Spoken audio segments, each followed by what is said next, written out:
আসি কলাম যে শাওন দেখলেন না, আর দেখছিলেন না এম্বা কই রয়েছে এই কবজিখানি কো এখানেই তো দেই নেই, এইখানেই আর শিয়েল টাইম দিয়ে এইখানে নিয়েই চলে গেছে নদীতে বাসি এটিয়া কোলের ভিতরে ওই তো 8-10 ফুট পানির বাইরে।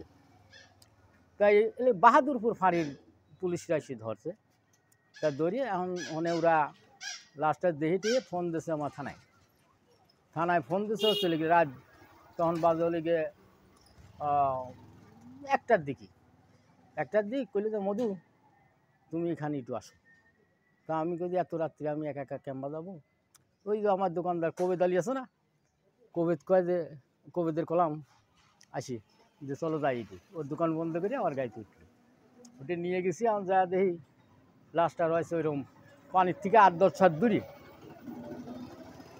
এখন লাশও পচিয়ে গেছে, পচিয়ে গেছে। এখন আমরা দেখি শুনি এখন করলাম যে এই পচা লাশ মাসে এখন দাঁড়া লাগবি, তো করলাম কি এই প্যাকেট না হলে এই লাশ আমি আনতে পাবো না। দারোগা এসে থানার থেকে একটা প্যাকেট নিয়ে গেল। আমি করলাম একটা বস্তা নিয়ে আসবেন আর কিরোসিন তেল নিয়ে আসবেন। তা দারোগার চোদনে পড়ি যাই সপ্তাহ গুছাগুছো নিয়ে আসলো। আমরা এসে ফাঁকে এসে বসে রয়েছি, এলে হলদির ক্ষেতের কাজ দিয়ে হলদির ক্ষেত। এখন আমরা এসে এই রাস্তার পর বসে রয়েছি, দারোগা যখন আসলো সেখন আবার সকল মিলে যাইতেছি। অত রাত্রি তো একা একা কেউ যাচ্ছে না। এখন মনে গেছি, এখন যায় দেখি লাশটা চলে গিয়ে ডেঙ্গার পর।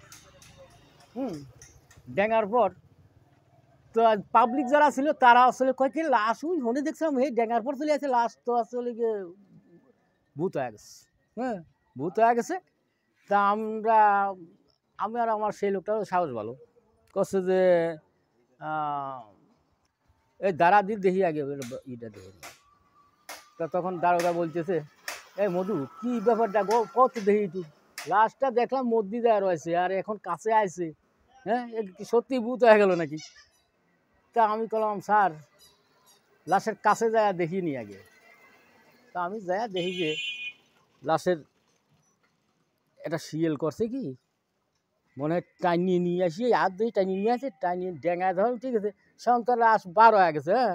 তখন এনতে টান দিয়ে এইখানে এই কবজিতে এখানে ছুটো নিয়ে চলে গেছে। তো তখন আমি বললাম স্যার ওই ভূত সব মিশে কথা, এই লাশ হচ্ছে গিয়ে শিয়েলে টানেছে। তুমি ক্যাম্বা বুঝলে শিয়েলে টানছে?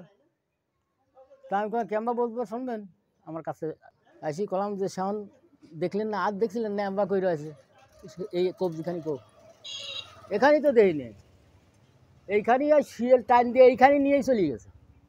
একবার আসেন আসি কলাম যে শাওন দেখলেন না, আর দেখছিলেন না এম্বা কই রয়েছে এই কবজিখানি কো এখানেই তো দেই নেই, এইখানেই আর শিয়েল টাইম দিয়ে এইখানে নিয়েই চলে গেছে।